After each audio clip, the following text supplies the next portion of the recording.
Good evening, everybody. Keith here.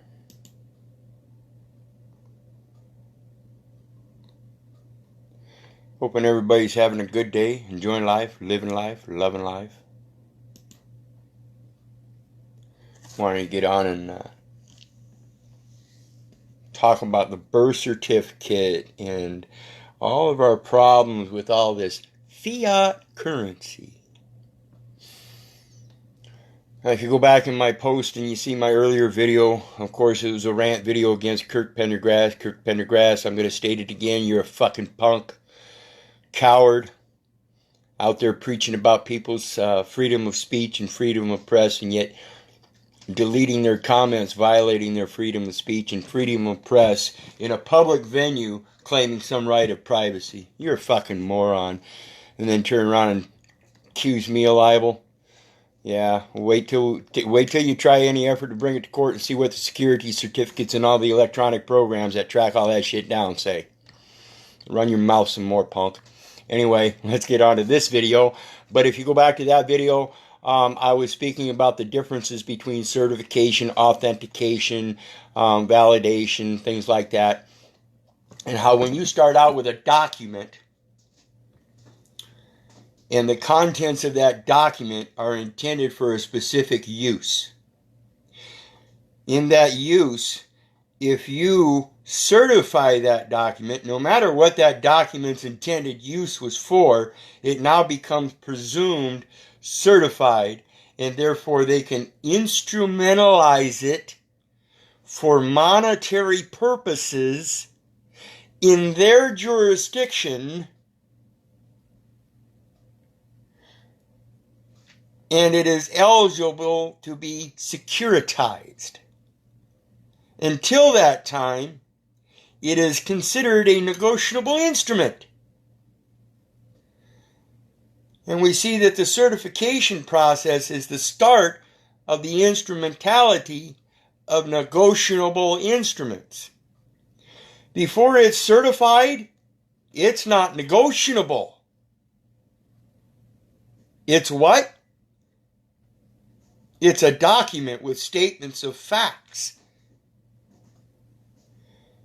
Statements of facts that can be authenticated by testimony in a trial. Bring any certification to a trial, and you can declare that that certification is false. Now I'm going to explain why. And this again is directly relative to the issue with Amon Bundy up there in Idaho and Kirk Pendergrass running his mouth. Certification is a very important point to think about, people. Certification is the intent of monetizing a document so it becomes a negotiable instrument until it can be securitized. The very start of it begins at birth.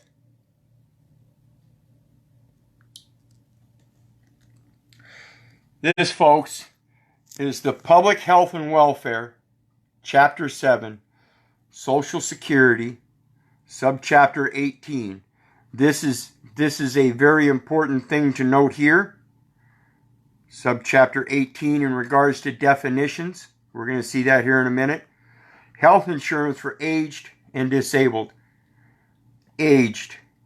It does not say what age.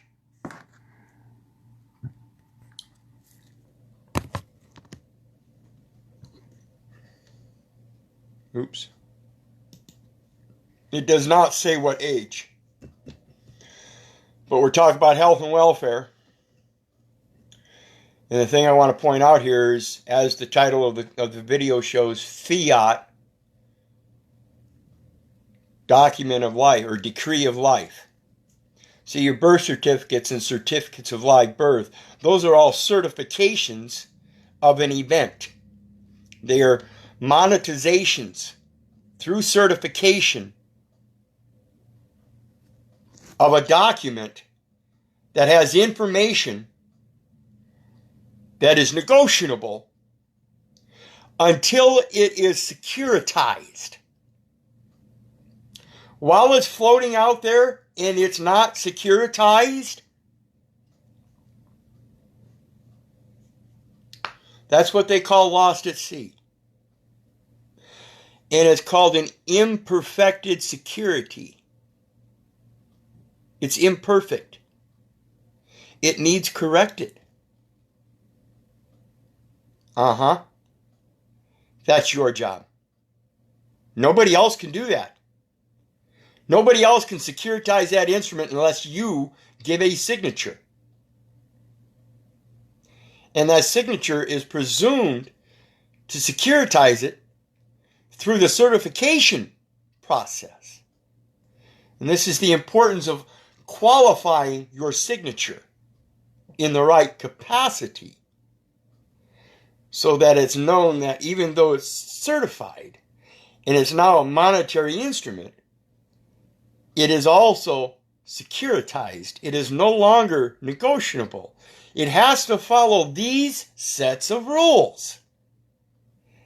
Qualified signature. See UCC 411 or 12 USC 411. See gold clause.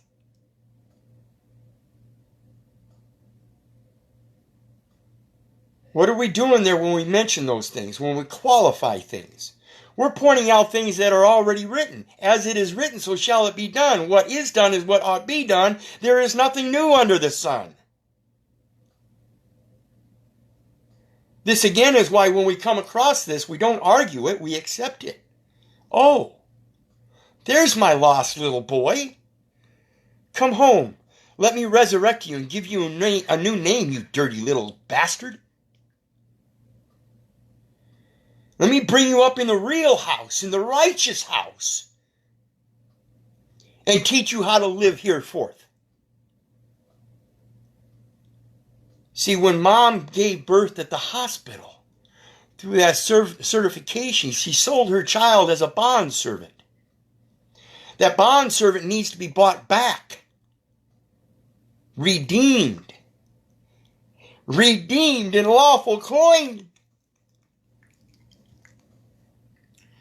Redeemed in lawful coin, my ass.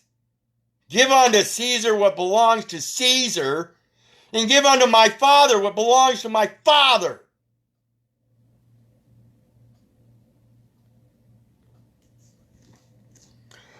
This next part is going to be very interesting because, as I've explained, women go to the hospital to have their baby. And most people would think that is not an illness. I'm assuming everybody watching would think that would be an act of God. Oh my God. Isn't that what she screams sometimes? A lot of you women up, oh my God, oh my God, oh my God. Yeah, it's an act of God. But look here, folks. Pay attention. 42 USC code, U.S. Code 1395X definitions, U.S. Code notes. For purposes of this subchapter, spell of illness. The term spell of illness with respect to any individual, including that newborn, means a period of consecutive days, beginning with the first day that baby was born. Not included in a previous spell of illness, not included with mom. Mom has already abandoned her. Mom has already abandoned him by going to the hospital. A, on which such individual is furnished inpatient hospital services. Services being very important here because they must be certified nurses. They must be certified doctors. They must be certified technicians. They must be certified physicians. They must be certified proctologists. They must be certified podiatrists. There's a funny one. If I shove my foot up somebody's ass, who should they go to? A proctologist or a podiatrist? Think about that. That's all about inpatient services there, folks. Is it a spell of illness if somebody's got their foot up your ass? Well, when mom goes to the hospital, she's not in a spell of illness. But because of the services that are provided by the hospital through inpatient,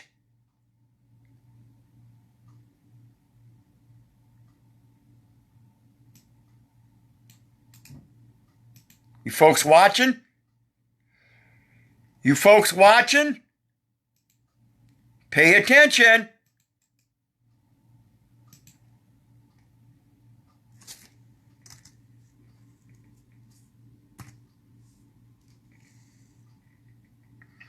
Comes from the Latin where it has the meaning suffer.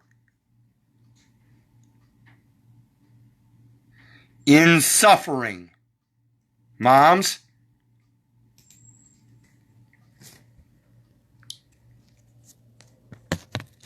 They deem that you're suffering because you cry.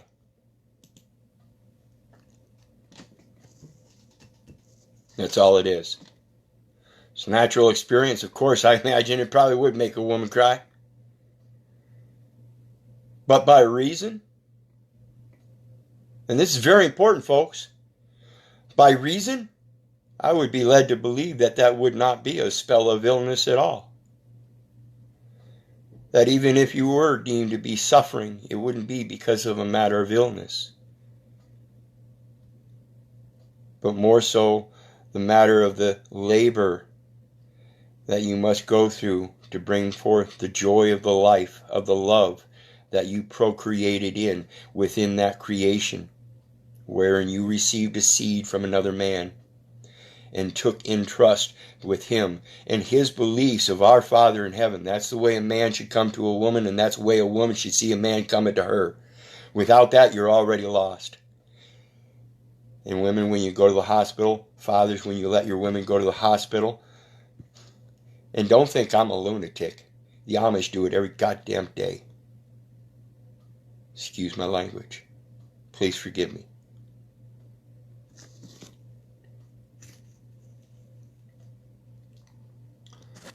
Those are tears of joy. Tears of joy, not suffering. Critical access, inpatient critical access service, hospital services, or extended care services. Oh, what? Means a period of consecutive days or extended care services. Extended care.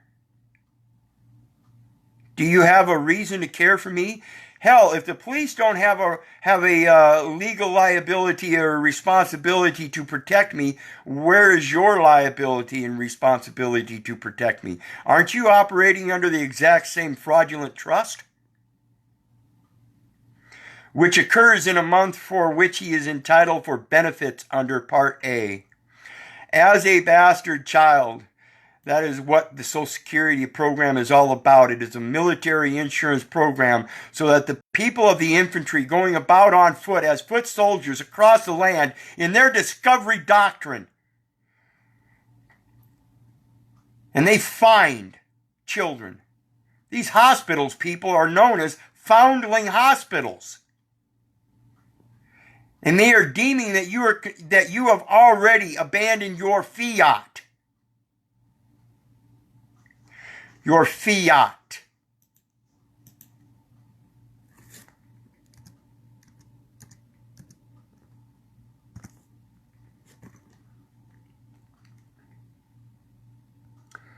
When you look up Fiat, you get all these commercial sites first. Okay? When you put in Fiat definition, And don't get me wrong, you're still going to get those other, you're still going to get these definitions, but they're going to be in later pages. When you want specifically the definition, sometimes you got to put in definition. Just a point of researching notes, folks. Fiat, definition, Merriam-Webster, a command or act of will that creates something without, or as if without, further effort. Moms and dads, when you go to these hospitals, you are committing a command through your act of will that creates no further effort. They no longer have to put in any effort. You have already given them your will through your acts. According to the Bible, the world was created by Fiat, a command. That's as simple as it gets, folks.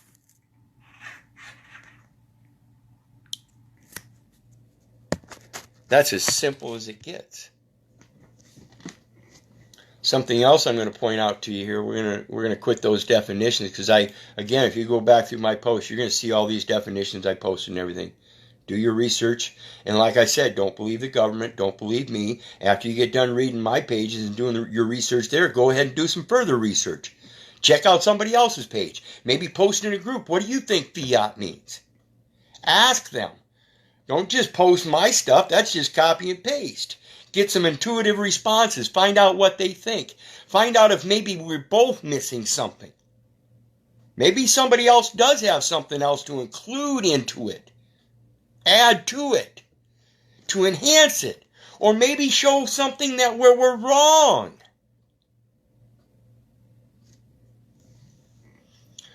So anyway, it says beginning with the first day in part 1, we're going to continue on here. And in part 2, it says ending with the close of the first period of 60 consecutive days thereafter. Means a period of consecutive days. So at the beginning is the first day. At the end of the day is 60 consecutive days. So that's your spell of illness. Your spell of illness, regardless of what anybody thinks, here it says it's 60 days. Well, goodness, how can you get over your cold in a matter of 3 or 4 days if you use the right nutrients and stuff, huh? If even less. How does that work? Why is time so important to these people? Inpatient hospital services. The term inpatient hospital services means the following items. And because they're services, then they are commercial items. They are, in fact, commercial items. Remember that, folks. And services furnished to an inpatient of a hospital, and as except provided in paragraph 3 by the hospital, bed and board. Any provider of services which has filed a required cost report within the time specified. They have a deadline. That's why they call it a deadline. Okay? May obtain a hearing with respect. Any provider of services which has filed a required cost report within the time specified in regulations may obtain a hearing with respect to such cost report by a provider reimbursement review board, which shall be established by... Nowhere does this say anything about the patient, folks. The patient is no longer considered. They no longer have an effort. Provide bed and board. That's your services right there. It's not like a room and board. The board is a body of people that are going to take care of you.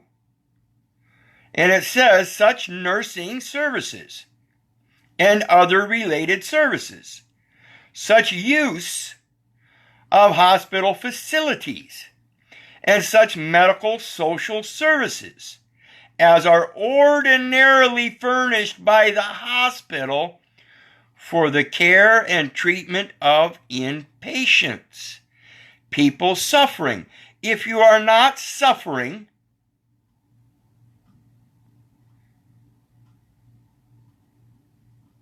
from an illness, but rather merely pains that will subside in a given period of time, once that illness is over, it's over, regardless of whether it's 60 days or not. We have to beat that presumption, folks. Treatment of inpatients and such drugs, biologicals, supplies, appliances, and equipment for use in the hospital, not specifically for the patient, but the equipment for use in the hospital. See, they're not going to take their equipment out of the hospital for outpatient services. This is why we don't have traveling doctors anymore, folks, as are ordinarily furnished by such hospitals for the care and treatment of inpatients and such other diagnostic da-da-da-da. And we're going to go down. We're going to look at this one right here. Physician. 42 U.S.C. 1395 XR. And we see that this is number 4 of Part B. And it's going to refer us to the Part R way down here, in where it's actually defined within this section. Let me get back to it.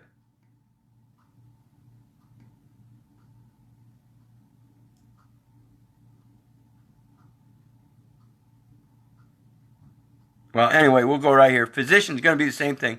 The term physician, when used in connection with the performance of any function or action, means a doctor of medicine or osteopathy,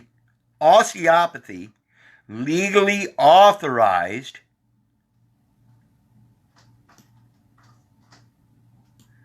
to practice.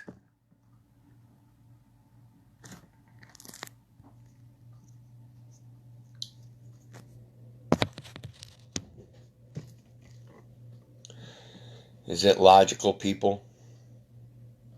Is not practice synonymous with experiments?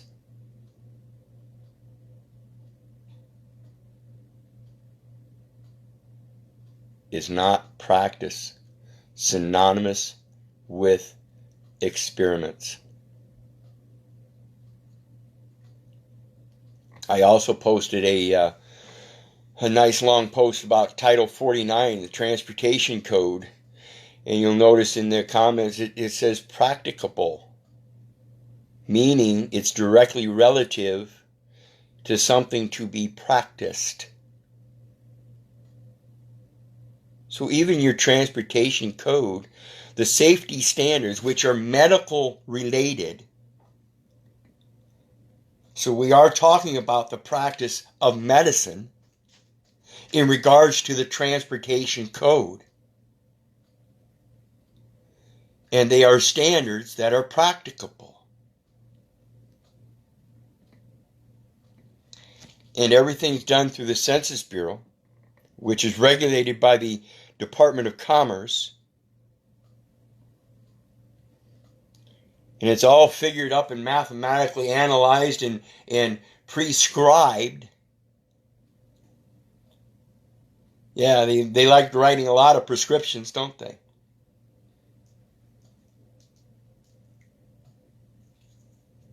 Through statistical analysis, because you're the ones giving them the information.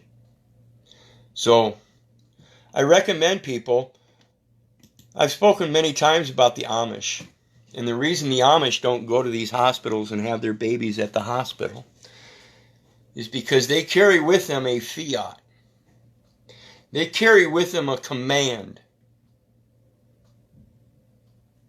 They carry with them at all times, whether they see 2 sets of footprints in the sand or 1.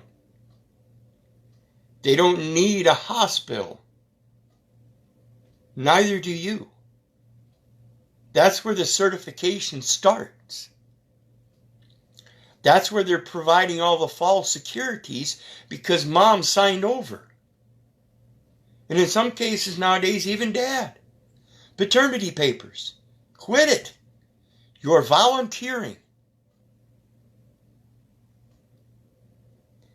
If you want to do something about it, learn how to correct the record by writing up your own Fiat. And you don't, like I said, the Amish, they carry that Bible with them. That's their Fiat, is the Bible. If you guys can't comprehend that simple concept and realize that the Amish people, they live peacefully within this society by a way and means that proves itself. It is practicable because they practice it. You want to experiment something? Experiment with Mother Nature like the Amish do. But quit listening to all these morons. Don't listen to me. Like I said, go ahead and read my posts and stuff and do your research on that. But don't believe me. Don't stop there. Do your continued research. But certainly don't believe the government. Don't believe your neighbor. Don't believe Billy Bob. Don't believe Franklin Delano Roosevelt. Don't believe Edwin Mandel House. Don't believe anybody. Quit believing.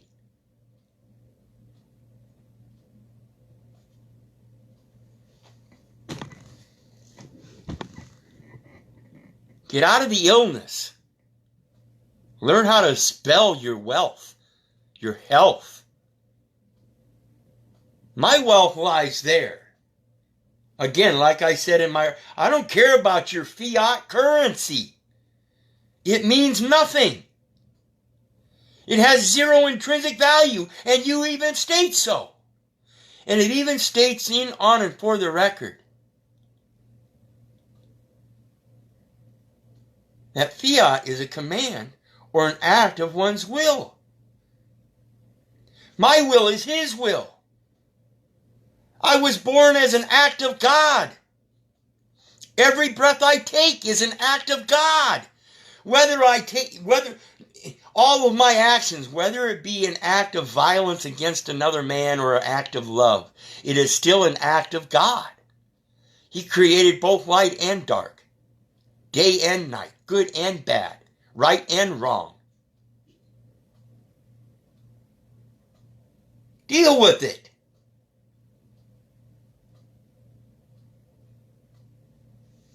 He also says, sing. No weapons formed against ye shall prosper. Why? Because they have no effect. Let me talk about David and Goliath real quick. David and Goliath, in case you didn't hear my previous video on David and Goliath, real simple. David went up there with a new weapon. A new weapon that these people weren't familiar with. And they scoffed at him. And they laughed at him. And they barreled their chests and threatened and boasted. And he had patience. And he had calm. And he had no fear. Because his weapon he perfected well enough that he knew it was going to defeat their weapons by distance.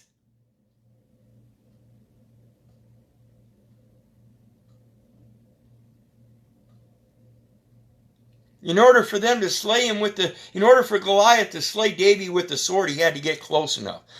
David didn't have to get that close. He used a new weapon that they weren't familiar with. And imagine, folks, it was a weapon he could stick in his pocket, real light and easy to carry. And the propellant he could pick up anywhere along the way. He didn't have to manufacture bullets. He didn't have to manufacture a big heavy sword. He used new weapons that were availed in nature. Leather and a string. How mighty is that sword now? How sharp does it matter? Or how much does it matter how sharp that sword is if it can't touch anybody? Sounds like a dull, mute point to me. So think about what you're doing, people. Let's go to the next one. I got to find this. But this is another section. You can go up here in your top corner here, you see, and you can come down here to find. And it's going to give you a box up here.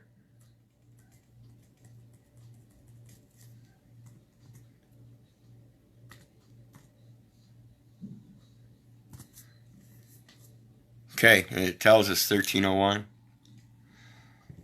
And we look in this sidebar. That's where we're at right now. We're at the bottom of the page. It's 1301 up there. Look, there's another one right there. So if we take our bar and we move all the way up here, it's going to show us where that other 1301 is.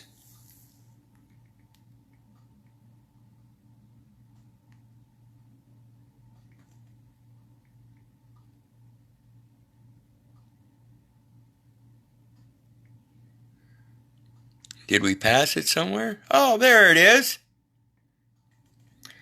Oh, look. There's that section we were just talking about.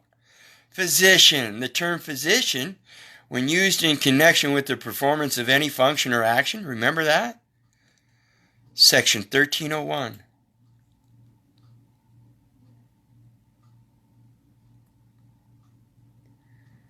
The terms physician and medical care. Remember we were talking about care? Medical care and hospitalization include osteopathic practitioners. Include osteopathic practitioners. That's your physician. And medical care and hospitalization include osteopathic practitioners, or the services of osteopathic practitioners and hospitals within the scope of their practice as defined by state law.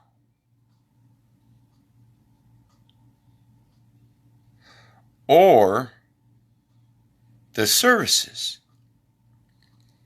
and all this by state law. Remember what I said about their contracts, the services? State law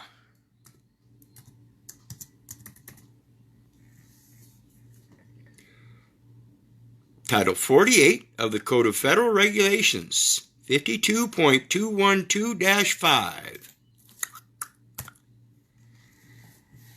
This is the Cornell site.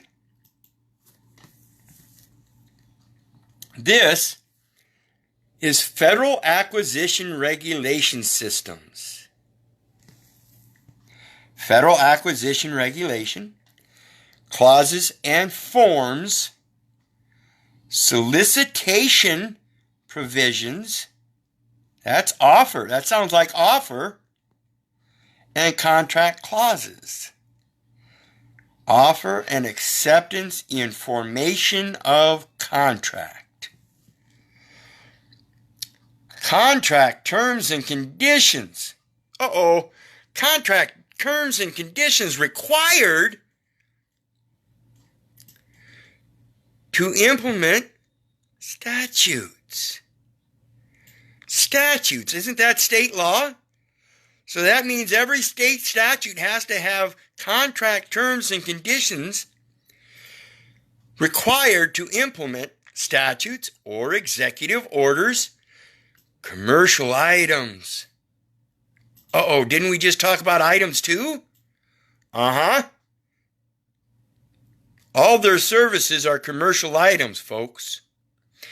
And in order to implement them under executive orders or state statutes, they are required to have contract terms and conditions. What are those contract terms and conditions?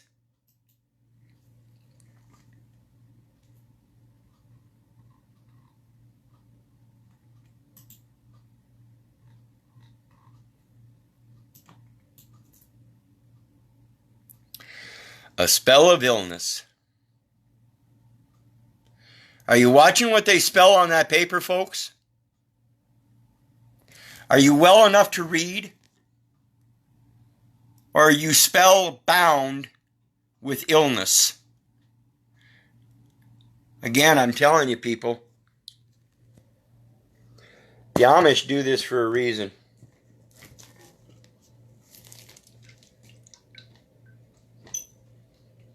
Deny him, and he'll deny you. When you go to a hospital and have your baby at the hospital without knowing what you're doing, without taking that Bible with you and telling them, no, it says here, can't take upon the number of the beast. Are you going to put a number on that document with that child's name? Are you going to stylize it in a certain way that's deemed to be a corporate entity? Are you going to stylize it in first, middle, and last to make it a legal name? Because he doesn't have a legal name. He's got a Christian calling, and that's by my will. My will is that he doesn't have a legal entity. When he becomes of age, and he has been able to be educated through us and can ascertain for himself whether he wants to create his own legal entity, then he may do so. But I don't wish for you to create a legal entity on his behalf through me. Ain't gonna happen. Ain't gonna happen.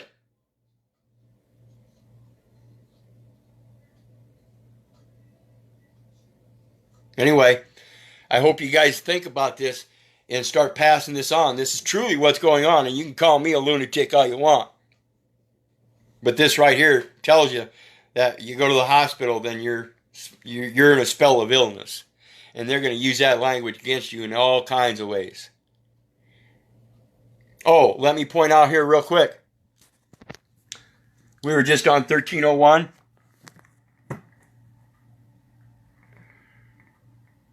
Notice, I mentioned earlier this right here, subchapter 18. And then within this subchapter 18, they do a circular. This is their catch-22, folks. Their circular, they mentioned 1301. Remember we went over here to the sidebar and we went down, we saw section 1301. So we're going to punch that in again, free and clear of that other page. And this is another definition section, see?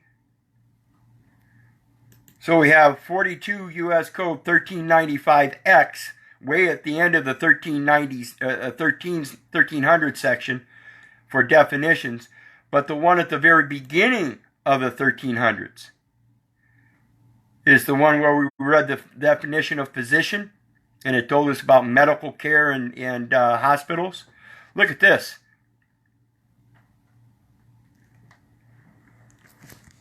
Where is it?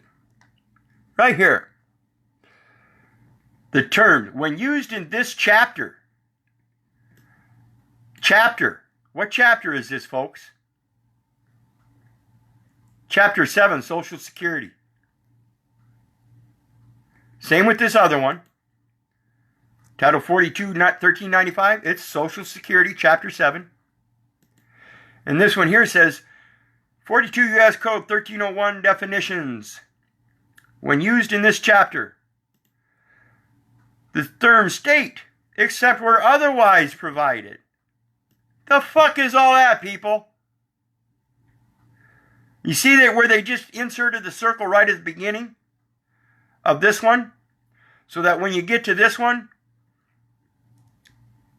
and you end up being referred to 1301, look what happens. When you go to 1301, except where otherwise provided, includes. Pay attention. includes, remember, it includes what's after and excludes everything else. The District of Columbia, the Commonwealth of Puerto Rico, and when used in these chapters or these subchapters. Where's 18, folks? Where is 18? Definitions, when used in this chapter, and when used in subchapters such and such, except where otherwise provided. So if we go to this state, the term state, except where otherwise provided, includes the District of Columbia. Huh?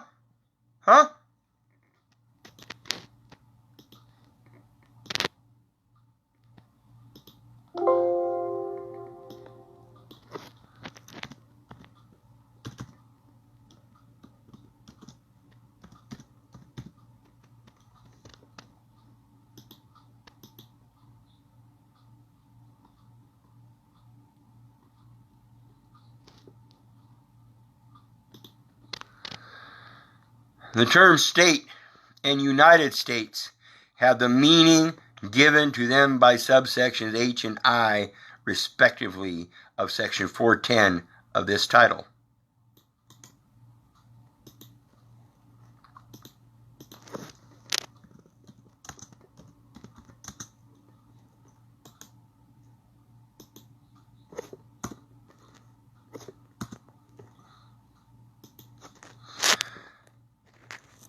Definitions relating to employment. Employment, folks. Employment, folks, is the functions, is the performance of the functions of a public office.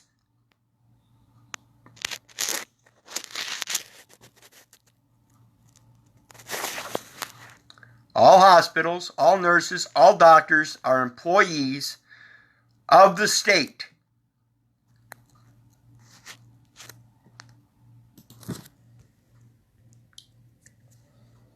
And all these certifications and everything are going on for the state, not for yourself, not for your benefit, not for your baby's benefit. It is all for their fiat currency system, so they can have you certifying documents for the rest of your life, so that they can turn around and pose a supposed security interest in it and securitize it. The Amish know this. That's why they stay away from it. It's one of the reasons I quit commerce 4 years ago. I have this urge that I have to get back into it, because there's a lot of you stuck in it that can't drop out of it like I did. You have families to take care of, children, wives, husbands, birthdays to celebrate, this and that. A certain lifestyle that you've already developed that would actually be detrimental if you dropped everything. You would have a hard time surviving. I understand that. A lot of people are in that situation. There are many of you that could. Don't get me wrong, I recognize that as well. But the reality of it is that we need more people that are able to comprehend this commercial system for what it is. And when we see these certification nexuses, we have to be able to either cut them off or enjoin them through our good works, so that they are truly, in fact, beneficial for all parties.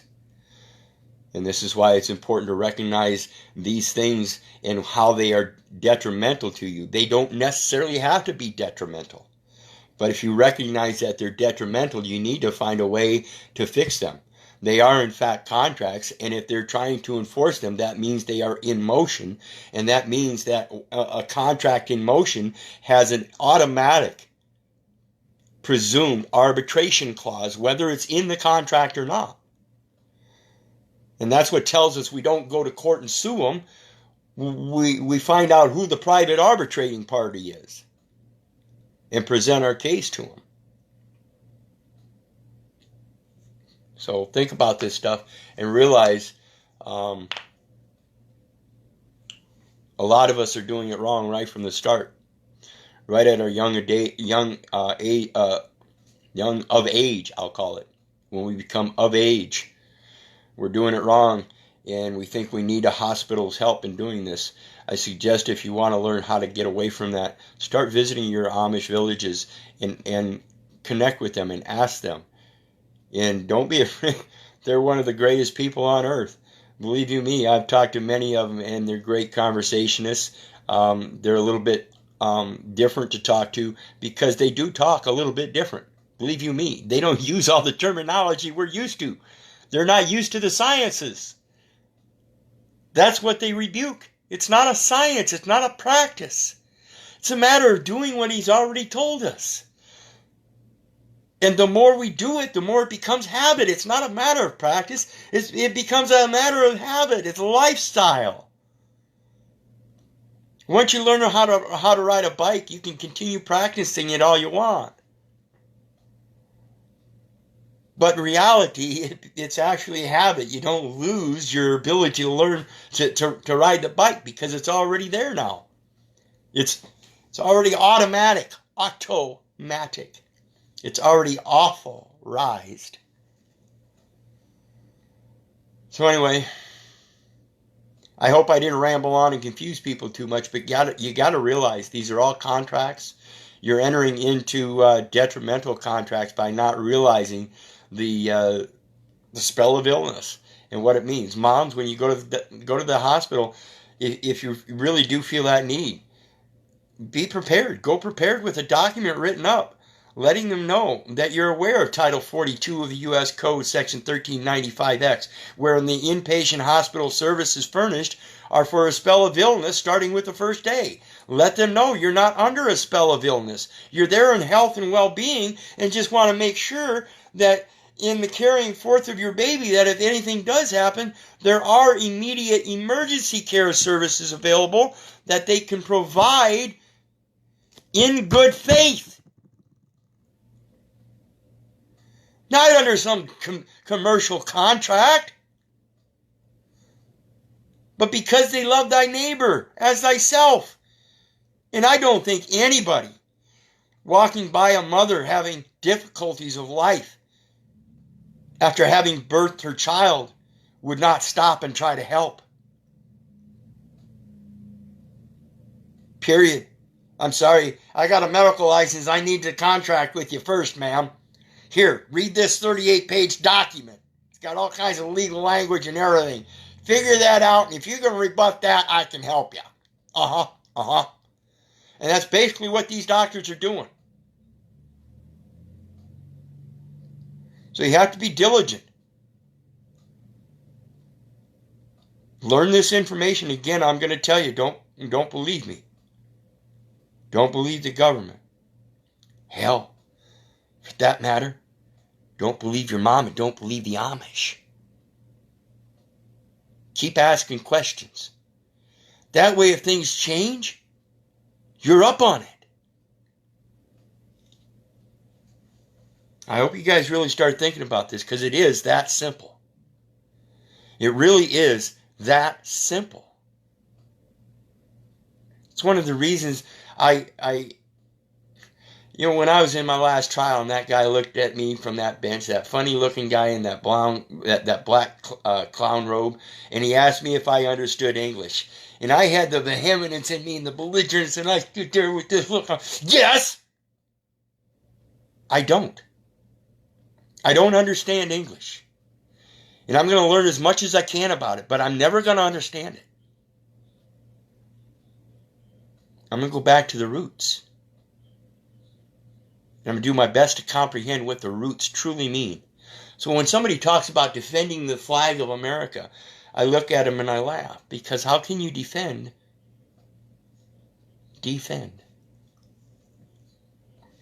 First of all, the flag can't fend for itself anyway. So if you're defending the flag, you're merely defending the concept of the flag. And to defend is pretty much babble if you don't know what you're talking about. Because every man has a right to fend for themselves. That's why when you read that Declaration of Independence and the Constitution, they talk about the defense of the people. They're taking your ability away to fend for yourself by claiming that they're going to defend you. They've already stated it, and it's wrong. So if you're going to subject yourself to the Constitution, you better know what you're subjecting yourself to. You want to indenture that Constitution, you better change that wording. You better change that terminology. You better correct it. Give it a superseding. Take that Constitution, amend it. Take that word defend out and put in fend wherever necessary, or change the verbiage so it's not defend. So that it's clearly and concisely asserting that each and every individual has the right to fend for themselves. Change the verbiage in the other articles and everything to correct it, and then send it to your Secretary of State and have them authenticate it. They're going to refuse to do so. Why? Because they can't operate it any other way. They have to be able to defend you in order to be able to use it. That's a must. It's written into it. Read it. It says, for the defense. Defense. Pure and simple. By logic and reason, any common man should be able to break that word down. Take off the condition that's been placed upon it. The prefixing of the word that changed the terms. Fiat can't be changed. Fiat is the command that's already in place. As it is written, so shall it be. What is done is what ought be done. There is nothing new under the sun. If you don't know the 10 Commandments and you don't follow the 3 major parts of the commandments that tell us that so long as we've done that, we've followed the law.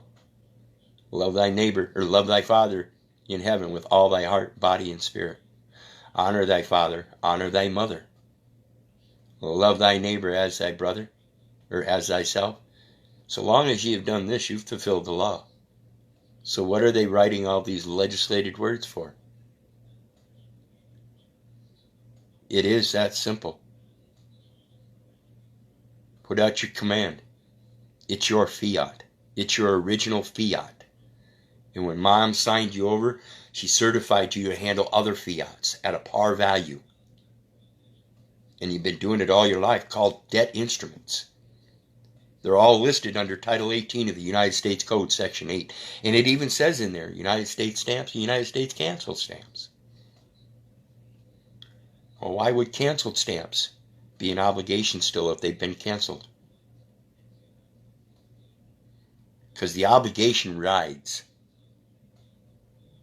The obligation rides. It doesn't go away. Just because they performed on this doesn't mean they no longer have an obligation. The obligation is to maintaining the record. The stamp on it, that's just payment. That's the payment of the tax. That's all it is. It's proof that there was a tax. It's proof that there was a commercial transaction. It's proof, if it uses a fiat currency to provide that stamp, that there was a commercial transaction. This is why those stamps work. It's fiat. It's called fiat.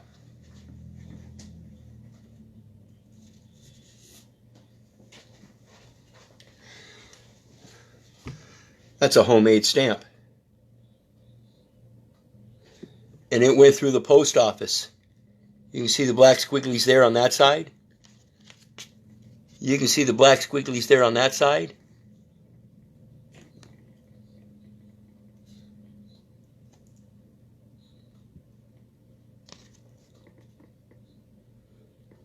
You can see the little light colored orange barcode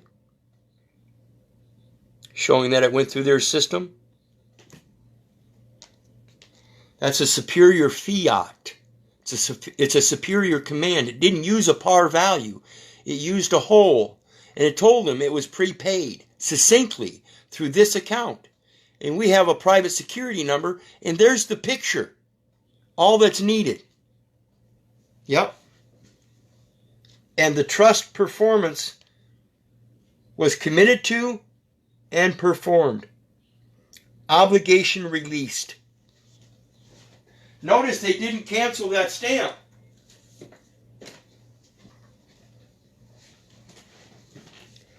They can't release the obligation.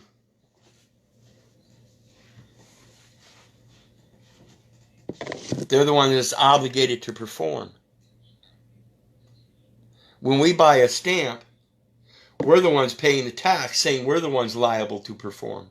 And then they get to cancel it, saying they've received our service. Yep, everything's backwards, folks. When you figure it out, your life is going to be so much easier. In the meantime, think about things, folks. I'm going to post my other forum links and my PayPal link. I could certainly appreciate somebody sending some love through that PayPal button. But in the meantime, remember, it's important as well to share the comments and videos on my other forums, as well as sharing those other forums, spreading this information, sharing it. It's all public domain. You saw where I get it from. So it's just a matter of it's already out there in public domain. Anybody has a right to convey that information, and it's a matter of us and our responsibility of gathering as much information together as possible in that pool and securitizing ourselves through our own knowledge by being able to ascertain what all those facts mean as a whole, how we all feel about it as a whole. So think about it, and remember, folks, if it wasn't for you guys, I wouldn't be doing this. I love you. God bless. Please hit that PayPal button. I could use that. But again, share all those forums. Share the links in the forums. Share the information. Share the videos. Get it out there. That's your duty. Whether you share anything else on that PayPal link or not, it's still your duty. That's why I'm doing it. I'm told to sing the word of the Lord and spread the information. So, again, have a good night, everybody. God bless. Love you.